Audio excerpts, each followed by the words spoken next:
Between rejections from some companies, to the anticipation of results from others, to working a full-time job, to studying, to building front-end lead, I placed way too much pressure on myself without any breaks in between, which led me to the infamous burnout. Imagine this. You work for a company for a while now, you're unhappy there for various reasons, so you're ready to take the next steps in your career and move on to a new company.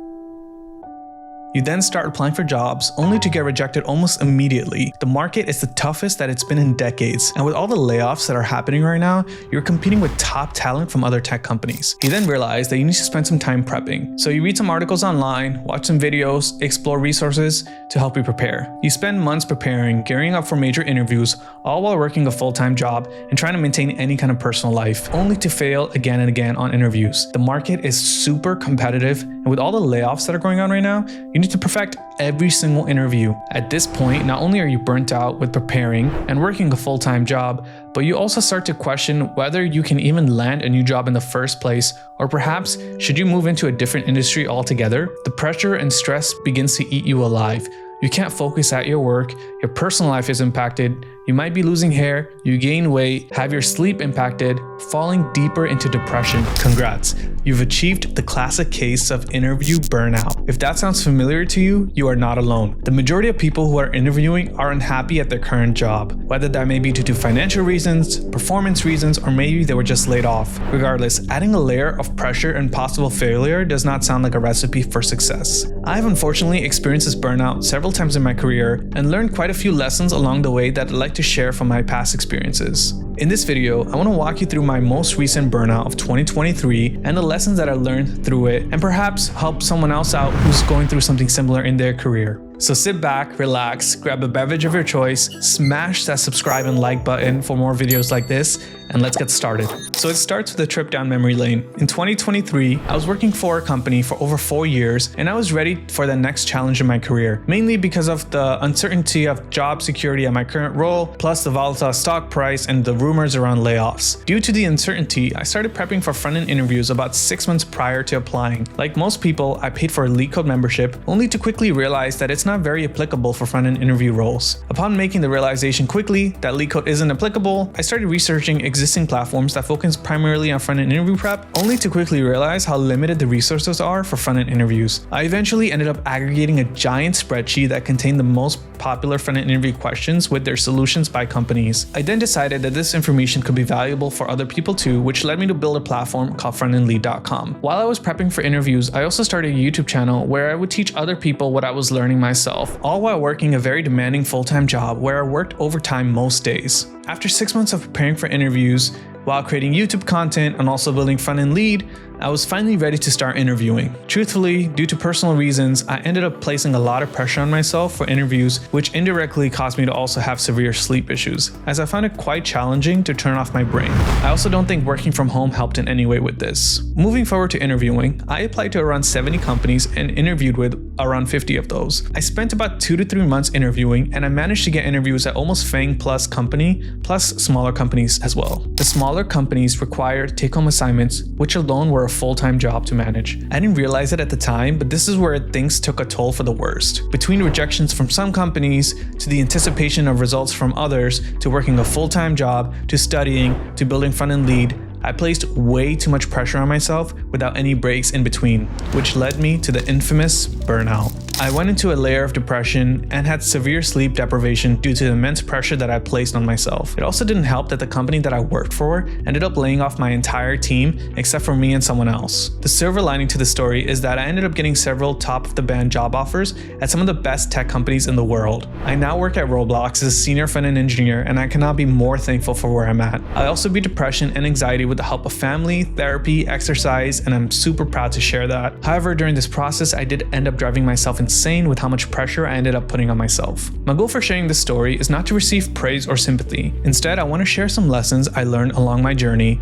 to help others who are going through something similar. Now let's dive into the lessons I learned along the way, starting with my first lesson, which is always be prepping. One thing that I'm grateful for in this journey is that I started preparing for interviews as soon as I saw signs in my previous company where things are not going well. Don't get me wrong, I'm not advocating that the first negative sign you see should result in you prepping for interviews, but if if you have been at a company long enough and see clear signs that layoffs might be coming, you should probably start prepping soon. The reality though that nothing is personal even though when it feels like it. In the end of the day, it's just business. Companies might be making less revenue, which results in decreasing their headcount, which essentially results in layoffs, which you can be a part of. During this turbulent economic time, it's best to always be prepared in case you ever get let go. You can consider just solving even 1 to 2 problems a week. I can guarantee that if you happen to lose your job, you'll be more prepared than 99.9% of people out there. Now let's move on to point 2, which is to build a systematic process. So you have goals that you're trying to achieve, but you must also balance your personal life. So before beginning any work, take a step back and approach your main goals from a high level. Estimate how long you think they might take.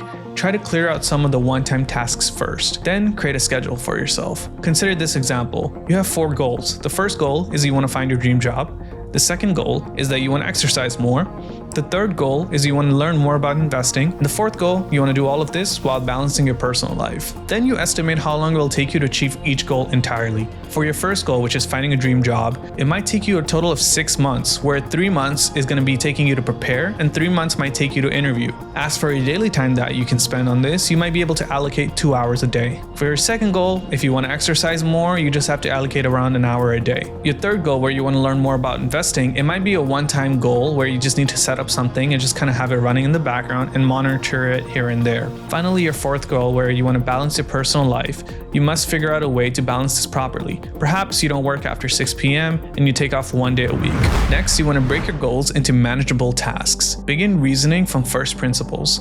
First principles thinking is a method of problem solving that involves breaking down complex issues into their most basic parts and working your way up. Instead of overwhelming yourself by worrying about managing your work, managing your personal life, how do I prepare for interviews, what companies do I apply for, and so forth. For instance, if your goal is to find a new job, you can start by asking yourself, what are my dream companies to work for? That could be Google, Meta, and so forth. Next, you can ask yourself, what do I need to study for or prepare for those companies? Your answer could be company-specific questions. Another question you might be asking yourself is, how many questions do I need to actually prepare for? The more questions you can start asking earlier allows you to get more answers up front so you can prepare better based on what you need to do. As for maintaining a good work-life balance, you can end up creating a calendar for yourself where you can schedule out most of your days by hour and by week. The point here is you have your top-level goals, but you start working your way upwards from each individual top-level goal to answer more granular questions. Now let's move on to the next point, which is to keep things simple. Focus on your goals and avoid adding other complexities. For instance, if your goal is to find a new job, only try to focus on finding that one new job and your current job if you have one, and try not to take any more projects for a short period of time as they can cause distractions. Focus on finding resources that are highly applicable to what you are interviewing and prepping for. Also, try not to waste time focusing on resources that are not applicable to what you're preparing for. Your goal here is to study with structure depending on your industry. The next lesson that I've learned here is to find balance in the chaos. Create a dedicated schedule for yourself and follow it to the best of your ability. I personally created a spreadsheet that lists the days and hours in a week and specifies what I'll be working on during that time. It's also very important to reserve time to relax and unwind at night so you don't run into a situation where you're always working. Remember, it's not a race, but instead it's a marathon. The next lesson that I'll learn along the way is to prioritize your health. It's very easy to fall into the trap of the grind and the endless work loop. Take control of your mind and body and try to exercise at least for 30 to 60 minutes every single day. Also take multiple walks throughout the day. Also remember to take frequent breaks throughout the day. Perhaps every hour you take a 5-minute break, after lunch you take a 10-minute walk around the block, and after dinner you take a 30-minute walk around your neighborhood. I personally use the Timeout app, which is available for Mac, which reminds me to take more breaks more often, so that I don't forget about it. The link for that app could be found in the description. Another tip here is to not stare at a computer and work past 6 p.m.